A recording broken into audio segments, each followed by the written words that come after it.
Le retour du pyjama. Le retour du pyjama. Je sais que vous l'attendiez, le voilà. Salut à tous les amis, c'est Value, j'espère que vous allez tous très bien et je suis content de vous retrouver pour un nouvel épisode. Alors comme vous l'avez vu hier, pas d'épisode, tout simplement parce que je me suis mis trop de pression pour les 3 derniers épisodes qui restent en fait et avec les commentaires, les histoires sont trop courtes et tout, j'ai essayé d'en chercher des longues et en fait rien ne me prouve qu'une histoire va être longue quand je vais la raconter, donc au final j'ai accepté le fait que vous allez devoir accepter l'histoire comme elle est et j'espère qu'elle vous plaira parce que celle d'aujourd'hui est assez sympa. En plus, c'est une des rares histoires, je pense peut-être même la première, je sais pas, qui se passe entièrement en journée. Donc c'est sûr on aura moins cette atmosphère glauque de la nuit, mais elle sera quand même bien flippante, vous pouvez me croire. Et si elle vous fait flipper ou qu'elle vous plaît, vous pouvez évidemment laisser un pouce bleu et vous abonner à la chaîne parce que ça me fait super plaisir et que ça nous aide grandement. Je vous donne rendez-vous de l'autre côté pour découvrir l'histoire.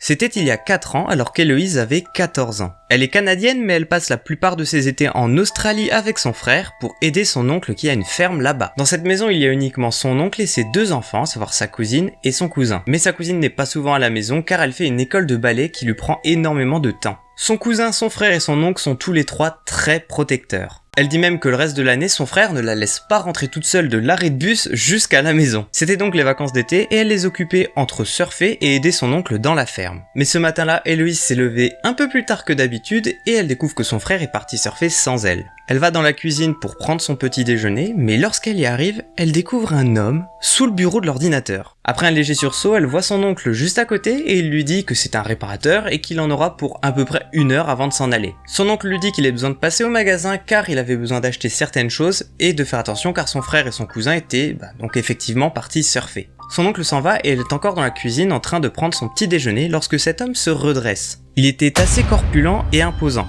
avec une barbe assez mal taillée et des cheveux assez fins. Quand il la regardait, elle dit qu'elle a reçu comme des mauvaises ondes émanantes de lui. Il se repenche sous l'ordinateur et elle décide de quitter la cuisine. Comme Héloïse est assez parano et qu'elle veut être tranquille, elle va dans la chambre de sa cousine, allume l'enceinte, met de la musique assez fort et ferme la porte. Mais elle ne reste pas dedans, elle claque la porte bien fort et se dirige vers la chambre de son cousin. Puis elle décide de se glisser sous le lit entre les fringues sales pour envoyer des messages à son petit ami qui est resté au Canada. Elle rigole nerveusement en envoyant un message à son petit ami car il sait qu'elle est très stressée en présence de personnes qu'elle ne connaît pas. Il rigolait même du fait que cet homme allait la kidnapper après avoir cambriolé la maison, mais elle se fait vite interrompre par des bruits de pas. Il faut savoir que la maison de l'oncle d'Héloïse est sur 2 étages, la cuisine donc où était le réparateur est au rez-de-chaussée et que les chambres sont à l'étage. De plus ils se mettent très bien car il y a une salle de bain commune en bas, et chaque chambre après à l'étage possède sa propre salle de bain. Mais le souci c'est que personne n'est censé se trouver à la maison, alors qui pouvait bien faire ces bruits de pas? La tension commence à monter lorsqu'elle entend la porte de la chambre de sa cousine s'ouvrir. Le parquet de cette chambre est assez vieux donc elle l'entend craquer et peut suivre la personne juste au bruit. Elle entend la porte de la salle de bain d'à côté grincer et s'ouvrir lentement. Juste après elle entend à nouveau quelques bruits de pas et la porte se fermer. La personne cherchait décidément quelque chose. La poignée de la chambre du cousin commence à s'ouvrir lentement en grinçant.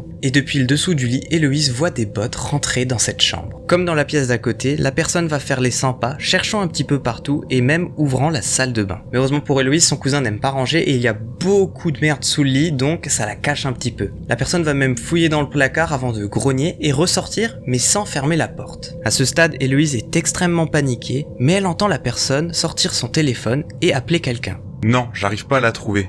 Peut-être qu'elle est partie ou quelque chose comme ça. Venez voir. Et juste après avoir entendu ça, elle remarque une voiture se garer en trombe devant la maison. Elle envoie alors un message à son petit ami pendant qu'elle entend cette phrase suivante. Bon, dépêchez-vous. Il risque de revenir d'une minute à l'autre. Puis cette personne va descendre dans les escaliers, sûrement pour leur ouvrir la porte. Héloïse se dit qu'il faut qu'elle fasse quelque chose, alors elle décide de sortir de sous le lit pour appeler avec le téléphone fixe de la chambre. Elle discutait avec son petit ami via une application qui utilise le Wi-Fi, elle n'avait pas de forfait qui marchait en Australie. Elle attrape donc le téléphone, mais en commençant à taper le 911, elle se dit que ce n'était pas le même numéro ici, et ressort son portable pour rechercher sur internet le numéro. Elle a donc le téléphone fixe dans une main et le portable dans l'autre, lorsqu'elle voit 3 hommes arriver devant elle. L'un d'eux avait un couteau, l'autre une corde et du ruban adhésif. Héloïse a décidé de jouer la carte de la crédulité en leur demandant plus de réparateurs? Elle était extrêmement paniquée, mais elle s'est dit qu'elle aurait plus de chance en jouant à ce jeu plutôt qu'en essayant de leur rentrer dedans. À ce moment-là, Héloïse reçoit un SMS de son petit ami qui venait de lire son dernier message. Héloïse était très pâle, tremblante, et les hommes avaient remarqué la vibration de son portable. Ils ont commencé à se rapprocher d'elle lorsqu'elle entend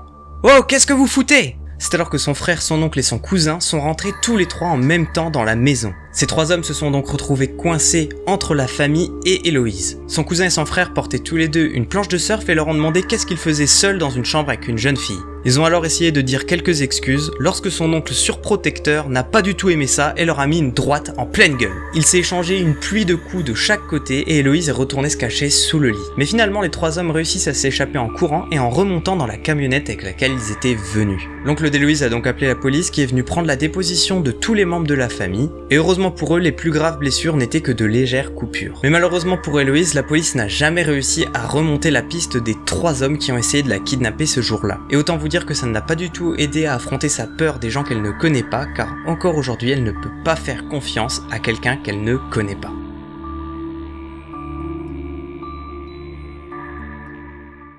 Bon les amis, j'espère que cette histoire qui se passe en pleine journée vous a quand même plu. Moi je trouve qu'elle est vachement pertinente car on a tous eu une fois chez nous quelqu'un qu'on ne connaît pas. Que ce soit un livreur Amazon, l'installateur de la chaudière ou alors le gars qui vient vous mettre la fibre, on a tous eu à un moment une personne qu'on ne connaît pas qui était dans notre maison. Et c'est vrai que cette histoire me fait un petit peu penser à une que j'ai déjà racontée, donc c'était un installateur qui avait mis des caméras chez les voisins de quelqu'un. Si vous l'avez pas vue, je vous conseille d'aller la voir car elle est aussi très originale. Enfin bref les amis, j'espère que j'aurai réussi à vous faire frissonner avec cette histoire, et si c'est le cas, n'hésitez pas à balancer des pouces bleus et à vous abonner à la chaîne. Et n'hésitez pas à me rejoindre sur les réseaux sociaux si vous ne voulez rien rater comme news de la chaîne. En attendant, moi je vous donne rendez-vous demain pour un nouveau thread d'horreur. C'était Values.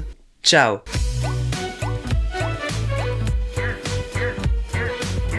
Ils étaient tous les trois seuls avec une fille, j'allais dire. Fun fille. Quand il l'a regardée, elle dit qu'elle a reçu comme des mauvaises ondes. On va mettre un bouton en moins quand même. Salut à tous. Oh la lumière, putain. Ah, c'est mieux comme ça.